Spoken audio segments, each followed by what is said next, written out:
Hello, my name is Nathan Taylor, otherwise known as Sockmatician, and this is a tutorial to accompany the Sockmatician's double knitted brioche ebook. This particular tutorial is showing you how to work the two colour alternating long tail cast on. I like this cast on a lot for double knitted brioche because it gives a nice sturdy, stable edge, a nice and tidy edge to your knitting. It also casts on a knit, a purl, a knit, a purl, knit, purl, using one yarn, then the other, one yarn, then the other, one yarn, then the other, hence the name. And the first thing to do is tie your two ends together with a slip knot, just a simple slip knot like that, leaving just enough of a tail on both to weave in later. I'm going to grab those two short tails and hold them in my right hand out of the way while I pinch this knot itself with my thumb and first finger. Then with my other hand I'm going to grab the working yarns, the ones that lead to the ball, with the lower three fingers of my right hand, keep those nice and taut there like that. Then I can spread the two yarns apart with my thumb and first finger. Now it's important to note that the colour of yarn that goes over your finger will be casting on the knit stitches, and the yarn that goes over your thumb will be casting on the purl stitches. So you might want to work out which yarn you want where, depending on whether you're working flat or in the round. The next thing to do is I'm going to rotate my hand towards me, so my left hand towards me, so that I can hold the whole caboodle in this particular position. This is the classic slingshot position, and you can see I've got 4 yarns working from left to right, 2 on my thumb, 2 on my finger, with the middle 2 going to the slip knot and the outer 2 going to the fingers of my left hand. So I've got everything nicely set up here and everything is held under good tension. So what I'm going to do first of all is we're going to take the needle tip down to the left of the thumb and up between the 2 thumb strands. Nice big movement so everything is nice and clear. Then we're going to take it down between the 2 finger strands and up between the thumb and the finger. Then down between the 2 thumb strands and up to the left of the thumb. And to finish off that move, I'm going to release the thumb, and then as I pull tight, I'm going to put the thumb back into the center of that hole there and retension like so, bringing everything back to how it started.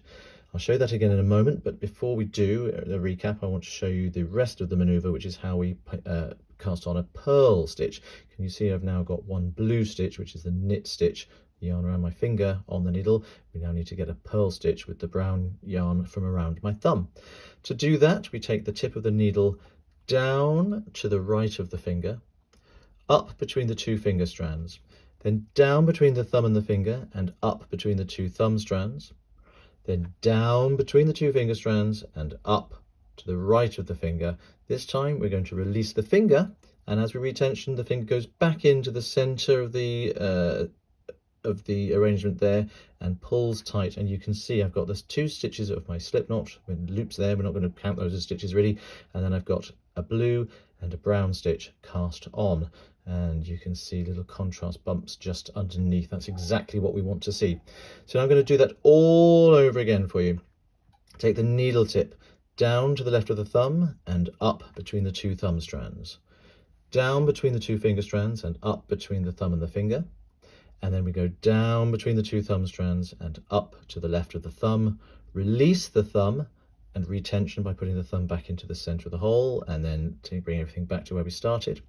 Then we take the needle tip down to the right of the finger and up between the 2 finger strands, down between the thumb and the finger and up between the 2 thumb strands, down between the 2 finger strands, I misspoke, and up to the right of the finger, release the finger and retention by putting the finger back into the center of the hole. Let's show that one more time. Just tighten everything up so we can have a nice grip on everything there. One more time, try not to misspeak this time. Here we go, follow the tip of the needle again. Down to the left of the thumb and up between the 2 thumb strands. Down between the 2 finger strands and up between the thumb and the finger. Down between the 2 thumb strands and up to the left of the thumb. Release the thumb and retention.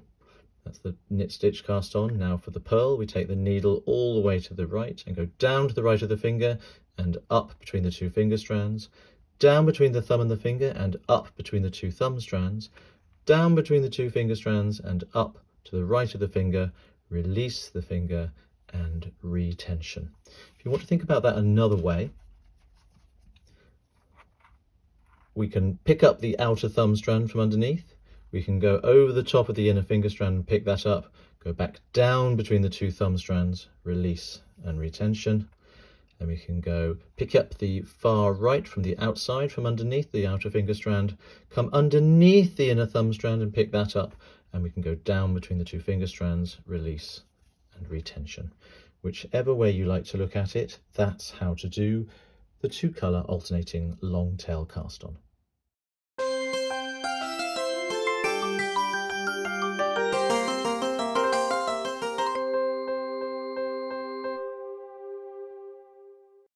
Zip!